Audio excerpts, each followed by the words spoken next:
Bersyukurlah kita kalau ada anak yang boleh baca wirid zikir, boleh baca doa, mana ada harapan doa. Anak tu boleh jadi anak yang soleh-solehah lah. So kalau kita mati, dia boleh mendoakan kita. Tapi kalau doa pun tak boleh, Allah, sedih lah kita. Nak harap apa dia? Takkan nak harap dia main game tepi kubur kita? Tak? Takkan nak harap dia nyanyi tepi kubur kita?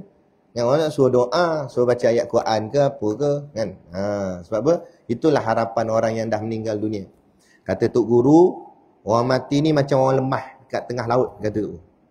Jadi dia mengharapkan pelampung untuk dia nak selamat daripada lemah dia tu. Maka pelampungnya ialah doa-doa daripada anak dia. Kita buat tahlil, kita baca doa, kan? Suruh anak kita hafal tahlil tu, supaya nanti kalau kita mati, dia boleh buat tahlil untuk kita. Supaya paling-paling tidak, kita ni sebagai anak, ada benda yang kita boleh buat untuk kali terakhir untuk mak ayah kita bila mak ayah kita meninggal dunia.